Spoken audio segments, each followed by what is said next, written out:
ಶ್ರೀ ಸಾಯಿ ಸಚ್ಚರಿತೆ ಅಧ್ಯಾಯ 44 ಪ್ರಜ್ಞಾ ಪ್ರೇರಕ ಬಾಬಾ. ಪವಿತ್ರ ಗೋದಾವರಿ ತೀರದಲ್ಲಿನ ರಾಜಮಹೇಂದ್ರವರದಲ್ಲಿ ಶ್ರೀ ವಾಸುದೇವಾನಂದ ಸರಸ್ವತಿ ಸ್ವಾಮಿಯವರು ಕಾಲ ಕಳೆಯುತ್ತಿದ್ದರು. ಶ್ರೀ ಟೆಂಬೆ ಸ್ವಾಮಿ ಎಂದು ಇವರನ್ನು ಕರೆಯುವುದು ರೂಢಿ. ಈತ ಜ್ಞಾನಿ, ಮಹಾಯೋಗಿ, ಜಗದ್ಗುರು ಶ್ರೀ ದತ್ತಮೂರ್ತಿಯ ಆರಾಧಕರು. ಮಹಾರಾಷ್ಟ್ರದ ನಾಂದೇಡ್ ನಗರವಾಸಿ ಪುಂಡರೀಕ್ ರಾವ್ ನ್ಯಾಯವಾದಿ. ಈತ ಈ ಸ್ವಾಮಿಗೆ ಶಿಷ್ಯ. ಪುಂಡರೀಕ್ ರಾವ್ ತನ್ನ ಸ್ನೇಹಿತರೊಂದಿಗೆ ತನ್ನ ಗುರುದೇವನನ್ನು ಕಾಣಲು ರಾಜಮಂಡ್ರಿಗೆ ಹೋದ. ಗುರುಪೂಜೆ ನಡೆದ ನಂತರ ಇಷ್ಟಾಗೋಷ್ಠಿ ನಡೆಯಿತು. ಆ ಸಂದರ್ಭದಲ್ಲಿ ಶ್ರೀ ಶಿರಡೀಶನ ಲೀಲೆಗಳನ್ನು ಕುರಿತು ಚರ್ಚಿಸಿದರು.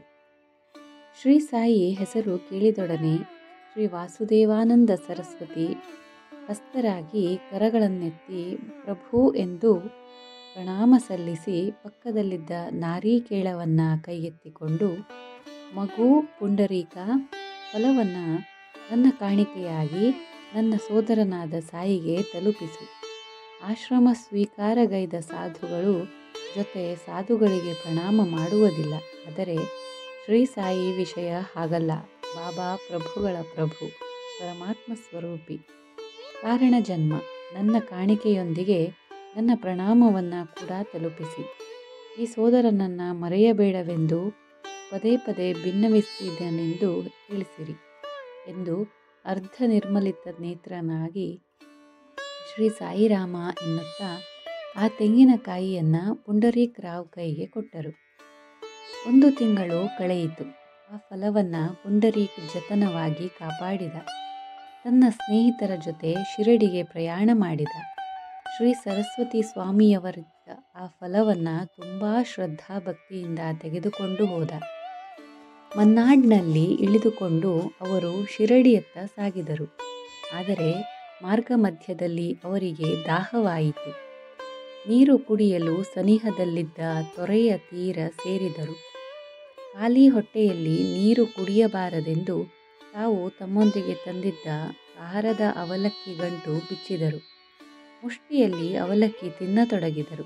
ಆದರೆ ಖಾರ ಹೆಚ್ಚಾಗಿ ತಿನ್ನಲಿಕ್ಕಾಗದೆ ಅವರಲ್ಲೊಬ್ಬ ಕಾಯಿ ಚೂರು ಬೆರೆಸಿದರೆ ಒಳ್ಳೆಯದು ಎನ್ನಲು ಎಲ್ಲರೂ ಮೂಟೆಗಳನ್ನು ಬಿಚ್ಚಿ ತೆಂಗಿನಕಾಯಿಗಳನ್ನು ಒಡೆದು ಆ ಚೂರುಗಳನ್ನು ಬೆರೆಸಿ ಅವಲಕ್ಕಿ ಖಾಲಿ ಮಾಡಿದರು. ಬಟ್ಟೆ ಜಾಡಿಸಿ ನೀರಿನಲ್ಲಿ ಅದ್ದಿ ಒಗೆದು ಹೊಟ್ಟೆ ತುಂಬ ನೀರು ಕುಡಿದು ಮತ್ತೆ ಗಾಡಿ ಹತ್ತಿದರು. ಶಿರಡಿ ಸಮೀಪಿಸಿತು.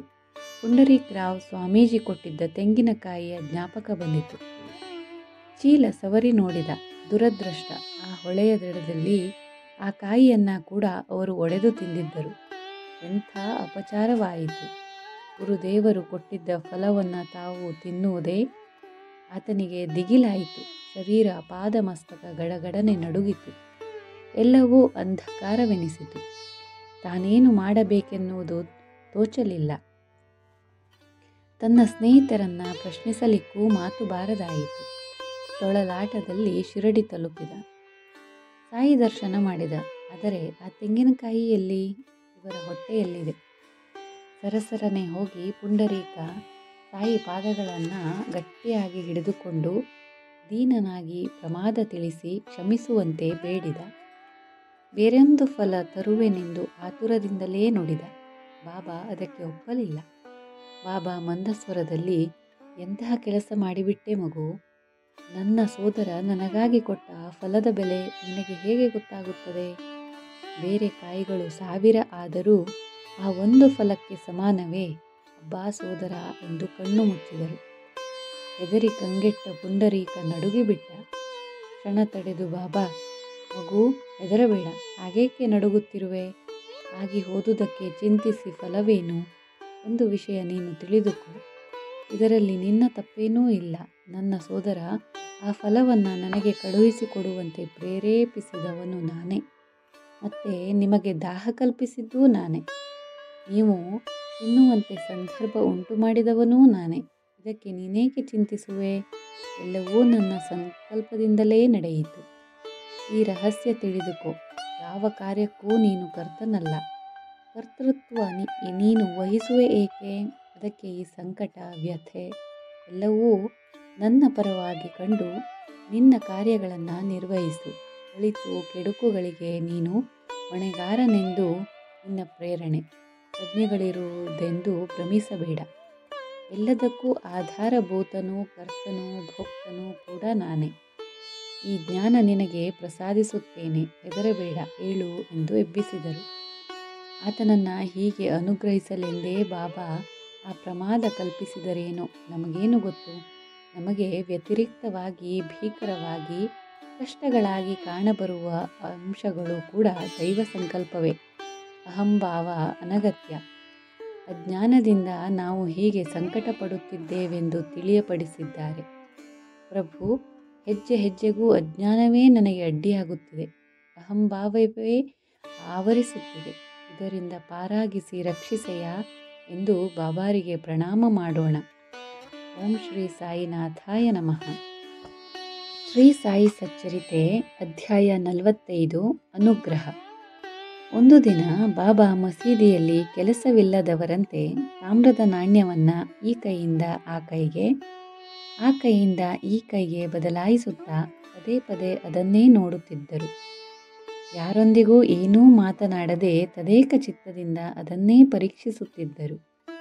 ಭಕ್ತರಿಗೆ ಈ ಮೌನ ಅರ್ಥವಾಗಲಿಲ್ಲ. ಆ ನಾಣ್ಯದ ಪರಿಶೋಧನೆ ಏನು, ಈ ಪರೀಕ್ಷೆಯ ಪರಿ ಏನು ಪ್ರಶ್ನಿಸದಿರಲಿಲ್ಲ. ಕೂಡಲೇ ಬಾಬಾ, ಏನಿಲ್ಲ, ಇಷ್ಟೆಲ್ಲ ನಾಣ್ಯಗಳಿವೆಯಲ್ಲ, ಇದರಲ್ಲಿನ ಒಂದಾದರೂ ಸರಿ ಇರೋದು ಇದೆಯಾ ಅಂತ ನೋಡುತ್ತಿದ್ದೇನೆ. ಪ್ರತಿಯೊಂದರಲ್ಲೂ ಏನೋ ಒಂದು ಕುಂದು.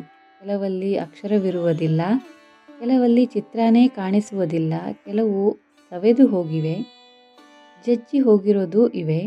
ಒಟ್ಟಿನಲ್ಲಿ ಎಲ್ಲದರಲ್ಲೂ ಏನೋ ಒಂದು ಲೋಪ.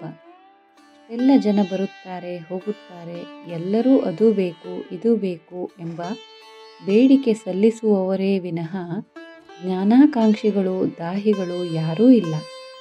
ನನ್ನ ಭಂಡಾರದಲ್ಲಿ ಸಾಕಷ್ಟು ಸಾಮಗ್ರಿ ಇದೆ, ಬಾಗಿಲುಗಳಿಲ್ಲ, ಬೀಗ ಹಾಕುವುದಿಲ್ಲ.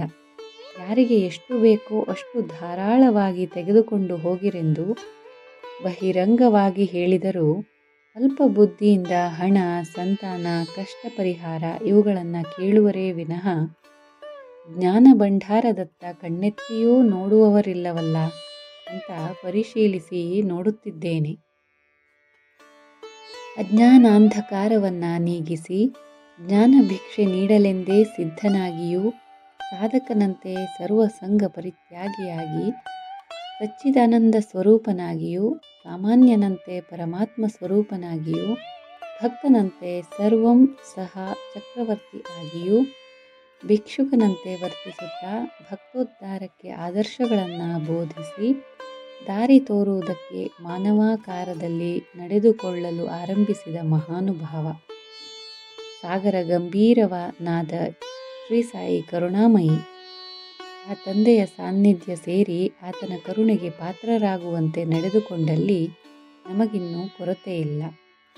ಓಂ ಶ್ರೀ ಸಾಯಿನಾಥಾಯ ನಮಃ.